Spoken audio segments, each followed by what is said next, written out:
Good morning, students. Welcome in my video lecture. Dear students, today we will study about the operating system components. आज BBA 5th semester के computer fundamental के class में हम देखेंगे operating system के components के बारे में। आइए देखते हैं इसके क्या क्या कंपोनेंट्स हैं।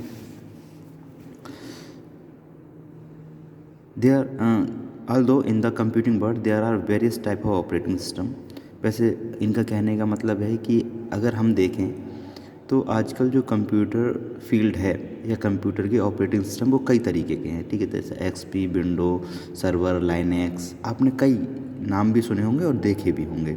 The working style of organisation of the operating system, the working style and organisation of the operating system differ.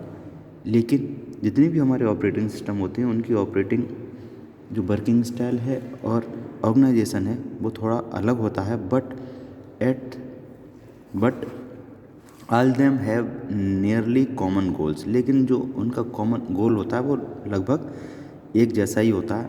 दस they have almost same type of component. इसलिए जितने भी लगभग ऑपरेटिंग सिस्टम हैं उनके जो कंपोनेंट हैं वो लगभग सेम ही रहते हैं, ठीक है। Main components of operating system are as follow. जो मेन कंपोनेंट हैं उनकी हम बात करेंगे कौन कौन से होते हैं ऑपरेटिंग सिस्टम के। पहला कंपोनेंट है हमारा प्रोसेस मैनेजमेंट। जैसा कि इसके नाम से पता चल रहा है, प्रोसेस मैनेजमेंट यानी किसी प्रोसेस को मैनेज करना, ठीक है। प्रोसेस कोई भी वर्क परफॉर्म करना, कोई टास्क परफॉर्म कर रहे हैं तो उसे परफॉर्म करने के लिए जो भी हम एक्टिविटी परफॉर्म करते हैं कंप्यूटर के द्वारा वो प्रोसेस कहलाता है हमारा, ठीक है। Operating system is responsible for program execution. जो ऑपरेटिंग सिस्टम है वो प्रोग्राम एग्जीक्यूशन के लिए रिस्पॉन्सिबल है, okay. Allocation time and different resources to the processes, और प्रोसेस के लिए डिफरेंट रिसोर्सेज को अप्लाई करना, टाइम एलोकेट करना, ये सारी चीज़ें हमारे प्रोसेस मैनेजमेंट में आ जाती हैं। और इसका रिस्पॉन्सिबल कौन है? Operating system. मान लीजिए हमें कोई भी प्रोसेस, मान लीजिए हमें क्या कहते हैं, कोई भी एक लेटर टाइप करना है कंप्यूटर पर, तो जो हम टाइपिंग करेंगे तो जब हम कीबोर्ड से प्रेस करेंगे तो हम क्या कर रहे हैं, इनपुट दे रहे हैं कंप्यूटर को। तो कीबोर्ड से प्रेस होने जैसे इनपुट मिला तो वो हमारे पास स्क्रीन पर आ जाता है, ठीक है। तो स्क्रीन पर आने का टाइम और इधर इनपुट देने के टाइम बीच में एक पार्ट होता है, that is known as processing, ठीक है, okay.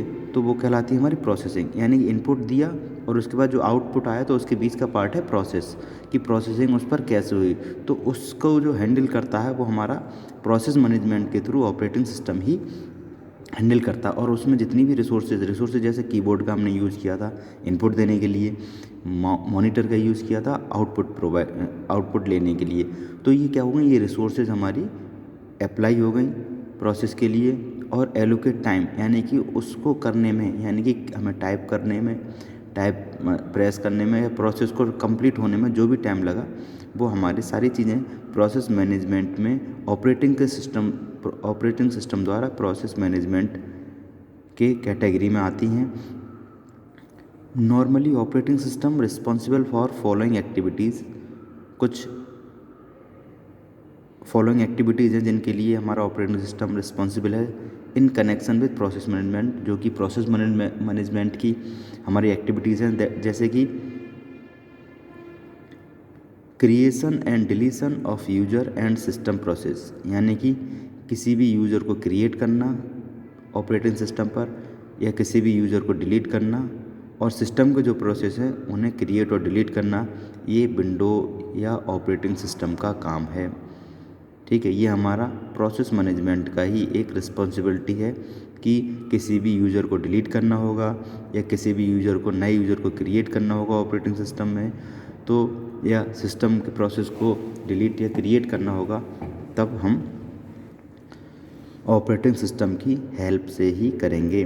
Suspension and resumption of process, किसी भी प्रोसेस को सस्पेंड करना और रिज्यूम करना, ये काम भी हमारा ऑपरेटिंग सिस्टम का ही है। और ये आता है प्रोसेस मैनेजमेंट के अंडर, यानी प्रोसेस मैनेजमेंट हमारा होता है ऑपरेटिंग सिस्टम के द्वारा, और ऑपरेटिंग सिस्टम प्रोसेस मैनेजमेंट के थ्रू सस्पेंशन और रिजम्पशन ऑफ प्रोसेस, ठीक है, ये हमारा करती है। इंटर प्रोसेस कम्युनिकेशन, यानी कि प्रोसेस के बीच में कम्युनिकेशन करना हो, दो प्रोसेस को आपस में कम्युनिकेट कराना हो, तो हमारा जो ऑपरेटिंग सिस्टम है वो रिस्पॉन्सिबल है उसके लिए। ठीक है, ऑपरेटिंग सिस्टम ही हमें ऐसी फैसिलिटी प्रोवाइड करेगा कि हम दो प्रोसेस के बीच में या दो से ज़्यादा प्रोसेस के बीच में कम्युनिकेशन प्रोवाइड करा सकें। डेडलॉक अवॉइडेंस एंड हैंडलिंग, यानी जो भी डेडलॉक आते हैं हमारे, वेटिंग डिले आता है या वेटिंग टाइम आता है हमारा, उसे हैंडल करना भी हमारे ऑपरेटिंग सिस्टम की रिस्पॉन्सिबिलिटी है। तो ये तो हमारा पहला component, that is process management. अब देखते हैं नेक्स्ट कंपोनेंट के बारे में, that is main memory management. Main memory management, जैसे इसका नाम से पता है, यानी कि मेमोरी को मैनेज करना। मेन मेमोरी होती है हमारी रैम, यानी रैम और रोम को मैनेज करना। As we all know that the management of main memory determines the performance of computer. जैसा कि हम लोग सब जानते हैं कि मैनेजमेंट ऑफ मेन मेमोरी, यानी मेन मेमोरीज का हमने अगर मैनेजमेंट कर लिया तो हमारे कंप्यूटर की परफॉर्मेंस भी अच्छी रहेगी। यानी कि जो मेन मेमोरी का मैनेजमेंट है वो कंप्यूटर की परफॉर्मेंस को डिटरमाइन करता है। Okay, hence it is necessary to manage the main memory in a better way. इसलिए जो हमारा ऑपरेटिंग सिस्टम है वो मेन मेमोरी को अच्छी तरीके से बेटर वे में मैनेज करता है। The operating system does the main memory management perform the following activities. जो ऑपरेटिंग सिस्टम है वो मेन मेमोरी को मैनेज करने के लिए कुछ एक्टिविटीज़ को परफॉर्म करता है। वो एक्टिविटीज़ क्या हैं देखते हैं। It keeps track of used and unused part of main memory.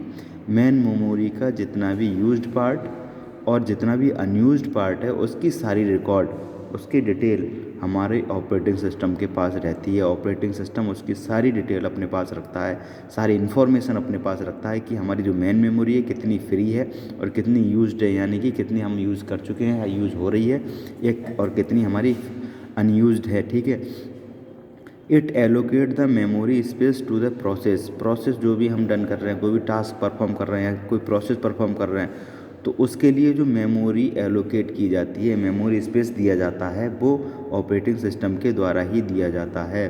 ठीक है, ऑपरेटिंग सिस्टम ही हमारा किसी भी प्रोसेस के लिए स्पेस प्रोवाइड कराएगा। ठीक है, मेमोरी प्रोवाइड कराएगा कि वो प्रोसेस वहाँ जाके स्टोर हो सके।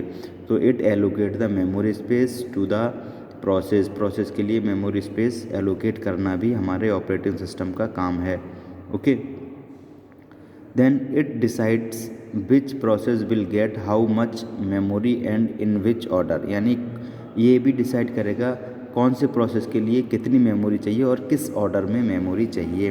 तो ये था हमारा मेन मेमोरी मैनेजमेंट, जो कि कंप्यूटर का कंपोनेंट है, बहुत important component. Secondary storage management है। सेकेंडरी स्टोरेज मतलब जो भी हम स्टोरेज, जैसे हार्ड डिस्क है, हमारी पेन ड्राइव है, CD DVD, ये सारी चीज़ें, मतलब जो भी हम एक्सटर्नल डिवाइसेस कनेक्ट करते हैं, स्टोरेज डिवाइसेस अपने सिस्टम से, वो हमारी सेकेंडरी मेमोरी स्टोरेज मैनेजमेंट कहलाता है, डिवाइसेस कहलाती हैं।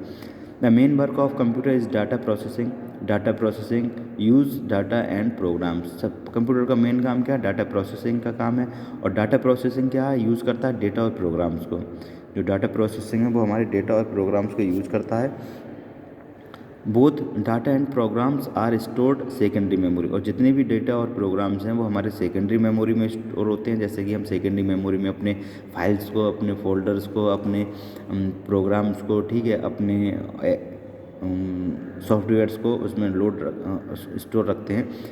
वैसे ही the operating system does following activities for the disk secondary storage management. Secondary storage management के लिए जो ऑपरेटिंग सिस्टम है कुछ एक्टिविटीज़ को फॉलो करता है। वो कौन कौन सी हैं देखते हैं। इट कीप्स ट्रैक और free space available on the disk. ये रखते हैं रिकॉर्ड इसका कि जो डिस्क है उसमें कितना मेमोरी हमारी फ्री है, कितनी हमारी यूज्ड है, इसका रिकॉर्ड रखना। Allocate space for the data and program. उस डिस्क में डेटा और प्रोग्राम के लिए स्पेस एलोकेट करना।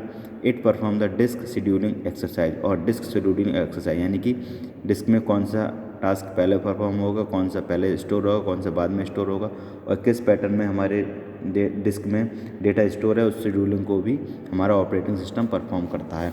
Then the operating system also mark the bad storage area on the disk, और डिस्क में जो भी डिस्क, हार्ड डिस्क हो सकती है, कॉम्पैक्ट डिस्क हो सकती है, ऑप्टिकल डिस्क हो सकती है, मैग्नेटिक डिस्क हो सकती है, ठीक है, पेन ड्राइव वगैरह कुछ भी हो सकता है।